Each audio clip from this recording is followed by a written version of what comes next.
Assalamualaikum warahmatullahi wabarakatuh. Saya Vina Nur Fitriani bersama teman saya Novita Nurlaila, Hanifah Zahran Robani, dan Nida Nuraida dari kelompok 1 akan menjelaskan materi tentang teori-teori belajar matematika pada pembelajaran matematika di SD untuk memenuhi tugas Bapak Dr. Supriyadi MPD dengan mata kuliah pembelajaran bilangan pengolahan data. Teori belajar Brunner. Menurut Brunner, ada 3 tahapan anak belajar matematika, yaitu tahap enaktif, ikonik, dan simbolik.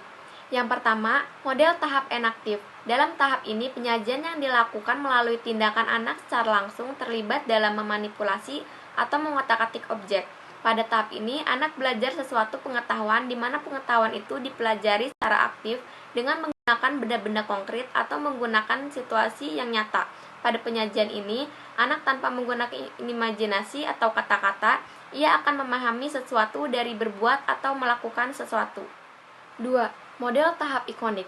Dalam tahap ini, kegiatan penyajian dilakukan berdasarkan pada pikiran internal, di mana pengetahuan disajikan melalui serangkaian gambar-gambar atau grafik yang dilakukan anak. Anak tidak langsung memanipulasi objek seperti yang dilakukan pada tahap enaktif.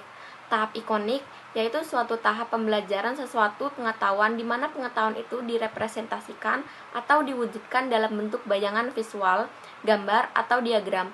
Kemudian seseorang mencapai masa transisi dan menggunakan penyajian ikonik yang didasarkan pada penginderaan ke penyajian simbolik yang didasarkan pada pikir abstrak. 3. Model tahap simbolis. Dalam tahap ini, bahasa adalah pola dasar simbolik. Anak memanipulasi simbol-simbol atau lambang-lambang objek tertentu. Anak tidak lagi terikat dengan objek-objek seperti pada tahap sebelumnya.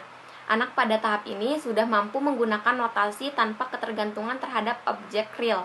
Pada tahap simbolik ini, pembelajaran direpresentasikan dalam bentuk simbol-simbol abstrak, yaitu simbol-simbol arbiter yang dipakai berdasarkan kesempatan orang dalam bidang yang bersangkutan, baik simbol-simbol verbal atau lambang-lambang matematika maupun lambang-lambang abstrak yang lain. Selanjutnya, teori belajar DNS. Menurut DNS, ada 6 tahap anak belajar matematika, yaitu tahap bermain bebas, permainan, penelaan kesamaan sifat, representasi, simbolisasi, dan tahap formalisasi. 1. Permainan bebas. Dalam setiap tahap belajar, tahap yang paling awal dari pengembangan konsep bermula dari permainan bebas. Permainan bebas merupakan tahap belajar konsep yang aktivitasnya tidak berstruktur atau tidak diarahkan. Anak didik diberi kebebasan untuk mengatur benda. Selama permainan, pengetahuan anak muncul. Dalam tahap ini, anak mulai membentuk struktur mental dan struktur sikap dalam mempersiapkan diri untuk memahami konsep yang sedang dipelajari. Yang kedua, yaitu permainan yang menggunakan aturan. Dalam permainan disertai aturan, siswa sudah mulai meneliti pola-pola dan keteraturan yang terdapat dalam konsep tertentu. Keteraturan ini mungkin terdapat dalam konsep tertentu tapi tidak terdapat dalam konsep yang lainnya. Dengan melalui permainan, siswa diajak untuk mulai mengenal dan memikirkan bagaimana struktur matematika itu. Makin banyak bentuk-bentuk berlainan yang diberikan dalam konsep tertentu, akan semakin jelas konsep yang dipahami siswa, karena akan memperoleh hal-hal yang bersifat logis dalam matematika dalam konsep yang dipelajari itu.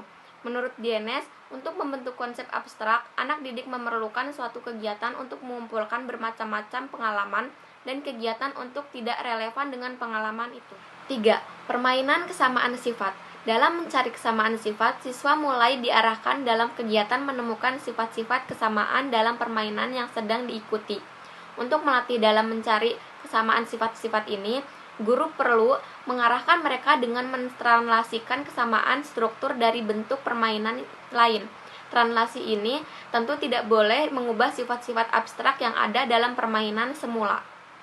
4. Permainan representasi. Representasi adalah tahap pengambilan sifat dari beberapa situasi yang sejenis.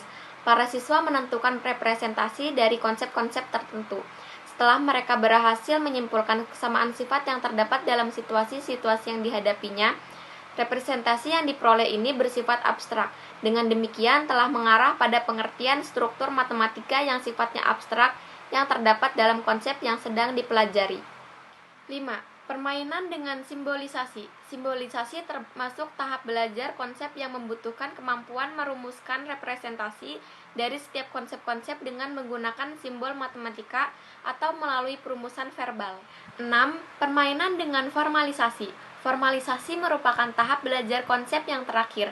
Dalam tahap ini, siswa dituntut untuk mengurutkan sifat-sifat konsep dan kemudian merumuskan sifat-sifat baru konsep tersebut.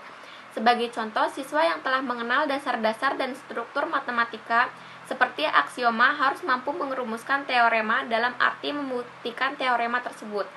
Pada tahap formalitas, anak tidak hanya mampu merumuskan teorema serta membuktikan secara deduktif, tetapi mereka sudah mempunyai pengetahuan yang tentang sistem yang berlaku dari pemahaman konsep-konsep yang terlibat dari satu yang lainnya. Selanjutnya, teori belajar Van Hiele.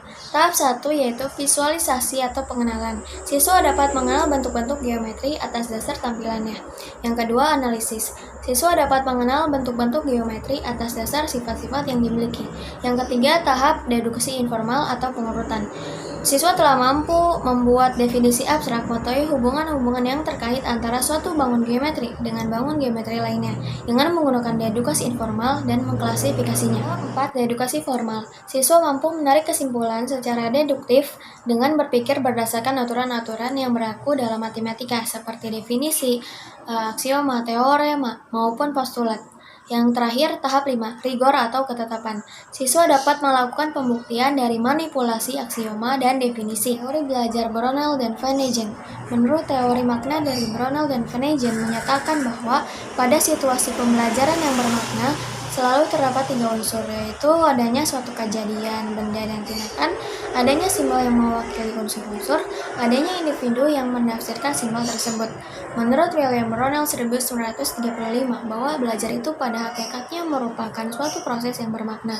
Ia mengemukakan bahwa pelajar matematika itu harus merupakan belajar yang bermakna dan pengertian. Menurut teori makna, anak harus melihat makna dari apa yang dia pelajari. Gagne mendefinisikan belajar adalah mekanisme di mana seseorang menjadi anggota masyarakat yang berfungsi secara kompleks. Kompetensi itu meliputi skill, pengetahuan, attitude atau perilaku, dan nilai-nilai yang diperlukan oleh manusia, sehingga belajar adalah hasil dalam berbagai macam tingkah laku yang selanjutnya disebut kapasitas. Dalam teori Gagne meliputi yang pertama ada informasi verbal, yang kedua keterampilan intelektual, ketiga kognitif, keempat sikap, kelima ada keterampilan motorik. Ada 8 tipe belajar. Yang pertama ada belajar isyarat atau signal learning, kedua ada belajar stimulus respon, ketiga ada belajar rangkaian atau signing, keempat ada asosiasi verbal, kelima ada belajar diskriminasi, keenam ada belajar konsep, ketujuh ada belajar aturan atau rule learning, kedelapan ada belajar pemecahan masalah. Teori perkembangan kognitif. Teori perkembangan kognitif atau teori perkembangan Piaget, yaitu menurut Piaget, perkembangan kognitif merupakan suatu proses genetik, yaitu suatu proses yang didasarkan atas mekanisme biologis berkembang sistem syaraf. Dengan makin bertambahnya umur seseorang, maka makin kompleksa susunan sel, sarafnya, dan makin meningkat pada kemampuannya. Nomor 1, ada tahap sensori motor dalam umur 0-2 tahun. Kedua ada tahap properasional umur 2-7 atau 8 tahun.